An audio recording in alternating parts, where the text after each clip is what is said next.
Hello बच्चों, चलिए प्रश्न को पढ़ते हैं और समझते हैं। आर प्लस सभी धनात्मक वास्तविक संख्याओं का एक समुच्चय है। माना एफ आर प्लस से 4 कौमा अनंत में कोई फलन एफ एक्स बराबर एक्स की घात 2 प्लस 4 है। दर्शाइए कि एफ व्युत्क्रमणीय है तथा एफ इनवर्स भी ज्ञात कीजिए। प्रश्न को हल करने से पहले प्रश्न के लिए हम मुख्य अवधारणा लिख लेते हैं, जिसकी सहायता से हम इस प्रश्न को हल करेंगे। तो प्रश्न की अवधारणा मुख्य अवधारणा में हम समझेंगे कि फलन एकेकी कब होता है, आच्छादक कब होता है और वितरणीय कब होता है। तो देखो, सबसे पहले हम इस बारे में कहेंगे कि एकेकी के लिए हमें क्या करना पड़ेगा।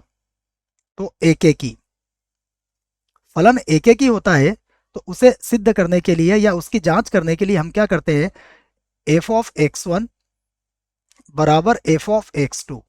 यहाँ पर x1 और x2 क्या होते हैं, फलन के प्रांत के कोई दो अवयव हम यहाँ पर लेते हैं ना। मैं x2 को एक बार और लिख देता हूँ। जैसा मैंने कहा कि x1 x2 क्या होते हैं, फलन के प्रांत के कोई दो अवयव होते हैं, और उस स्थिति में f ऑफ x1 बराबर f ऑफ x2 लिया जाता है। और यदि इसे हल करने के बाद x1 किसके बराबर आ जाए, x2 के बराबर आ जाए, तो हम कहते हैं कि फलन क्या है, हमारा एकेकी है। उसके बाद अब आच्छादक को देखते हैं। आच्छादक, अब देखिए, आच्छादक के लिए हमें ये देखना होगा कि जो भी फलन हमें दिया जाता है, मान लीजिए हमें फलन एफ दिया गया है, तो एफ का परिसर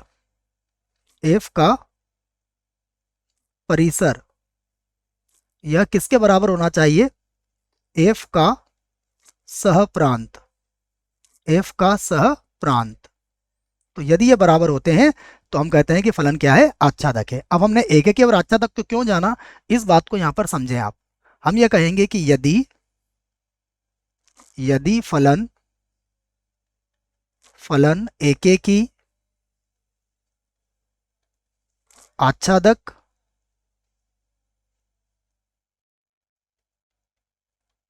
आच्छादक होता है, यदि फलन एकेकी आच्छादक मतलब उसमें दोनों चीजें होती है, होता है, तो वह व्युत्क्रमणीय होता है। वह व्युत्क्रमणीय होता है। इसलिए हमने इन दोनों बातों को समझा था कि यदि हमें फलन को बताना है कि यह व्युत्क्रमणीय है या नहीं है, तो हमें क्या जांच करना पड़ेगी कि फलन एकेकी और आच्छादक है या नहीं है। तो यह बात आपके समझ में आ गई होगी। अब देखिए, जो फलन हमें दिया गया है, हम उस फलन को लिख लेते हैं। तो देखो, जो हमें फलन दिया है वह क्या है, एफ कोई फलन है जो आर प्लस से 4 कौमा अनंत, 4 के आगे बड़ा कोष्टक और अनंत के आगे छोटा कोष्टक लगता है ना, या फिर उल्टा कोष्टक जैसा लगा हुआ है प्रश्न में। और इसमें देखिए, हमें जो फलन दिया गया है वह है एफ एक्स बराबर एक्स की घात 2 और प्लस 4।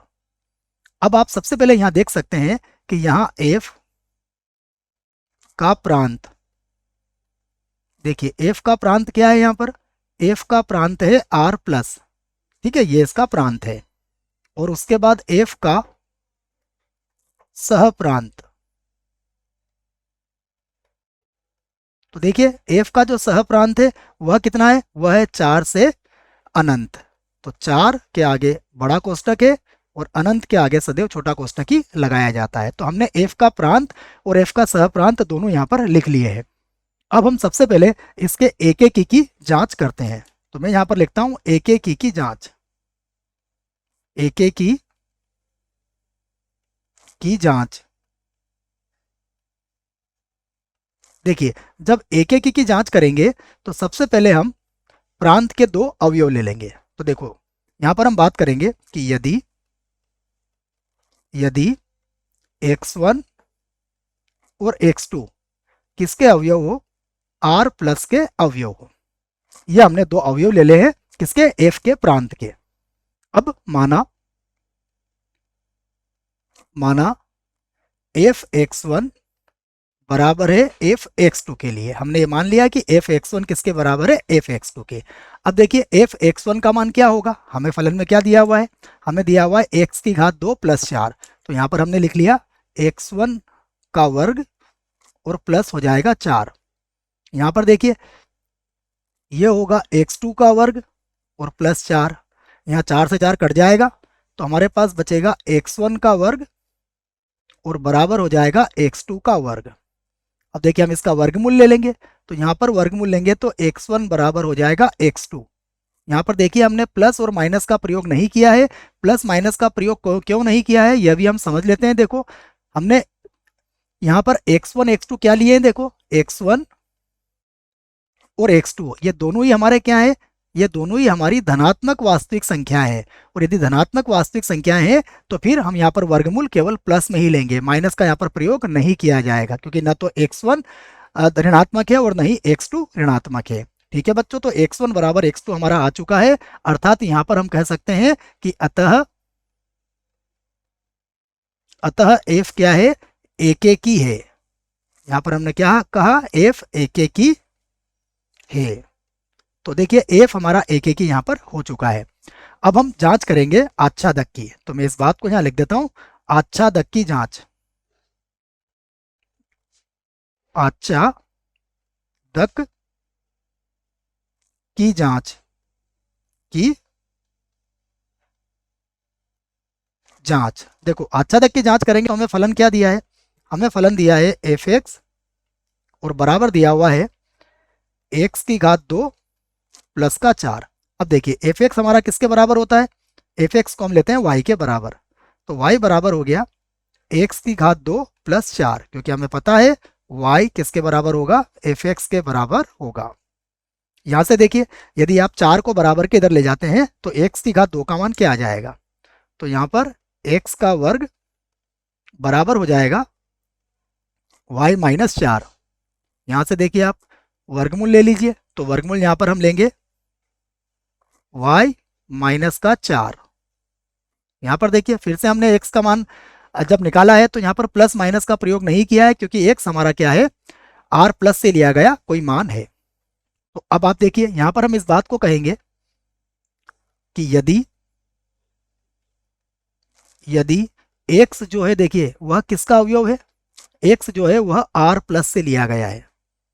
अब अगर r प्लस से लिया गया है तब देखिए यह तभी संभव होगा जब y माइनस 4 ये क्या होगा, 0 या 0 से बड़ा होगा, क्योंकि हमें x क्या चाहिए, धनात्मक चाहिए। तो x का मान धनात्मक तभी होगा जब y माइनस 4 0 या 0 से बड़ा होगा। यदि यह 0 से छोटा हुआ तो हमें क्या मिलेगा, x का मान काल्पनिक मिल जाएगा, जो कि संभव नहीं होगा। अब यहाँ से देखिए y का मान क्या हुआ, y का मान हो गया 4 या 4 से अधिक। तो हम ये कह सकते हैं कि अतः देखो y का मान या तो 4 है या 4 से अधिक है, तो अतः f का परिसर, ये जो y का मान आएगा ये हमारा परिसर होगा। तो परिसर देखिए f का परिसर क्या आया, 4 या 4 से अधिक। तो 4 या 4 से अधिक मतलब कितना होगा, 4 से अनंत। तो अनंत के आगे तो हम छोटा कोष्टक लगाएंगे और 4 के आगे हम बड़ा कोष्टक लगा सकते हैं ना। इस बात को आप ऐसा भी लिख सकते हो जैसे प्रश्न में दिया हुआ है, जैसे ये 4 लिखा आपने, यहाँ पर आपने अनंत लिखा है, तो आप इस तरह का कोष्टक का प्रयोग भी यहाँ पर कर सकते हो। दोनों एक ही बात है, छोटा कोष्टक लगाइए या फिर इस कोष्टक को आप लगाइए। अब हमारे पास f का परिसर आ चुका है। अब यहाँ देखिए आप, अब देखिए f का परिसर, f का जो परिसर है वह किसके बराबर हुआ, f का सहप्रांत। f का परिसर f के सहप्रांत के बराबर हो चुका है, अतः f क्या है, आच्छादक है, f आच्छादक है। और जैसा मैंने आपको मुख्य उदाहरण में कहा था कि यह फलन जो है एकेकी और आच्छादक है, अर्थात ये क्या बनेगा, हमारा व्युत्क्रमणीय हो जाएगा। तो यहाँ पर हम कह सकते हैं कि यहाँ जो फलन, या फिर हम कहेंगे कि f एकेकी तथा आच्छादक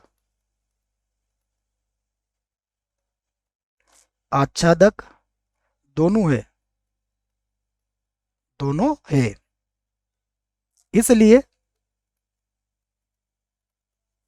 इसलिए व्युत्क्रमणीय होगा, इसलिए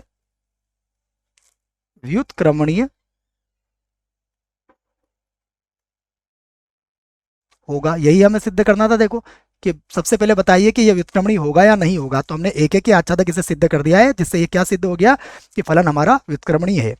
अब हमें एफ इनवर्स ज्ञात करना है, तो अब हम लिख लेते हैं एफ इनवर्स के लिए, एफ इनवर्स के लिए देखिए एफ इनवर्स के लिए हम क्या करेंगे, सबसे पहले जो फलन दिया गया है उसे लिखेंगे। हमें फलन क्या दिया है, हमें फलन दिया है, सॉरी बच्चों एफ एक्स दिया हुआ है ना, इनवर्स नहीं है, ये तो हमें ज्ञात करना है। हमें फलन दिया गया है एफ एक्स बराबर एक्स की घात 2 और प्लस का 4। देख लेते हैं, यही फलन है हमारे पास। ये रहा एफ एक्स बराबर एक्स की घात 2 प्लस 4, ये फलन था हमारे पास। अब देखिए हम यहां पर बात करेंगे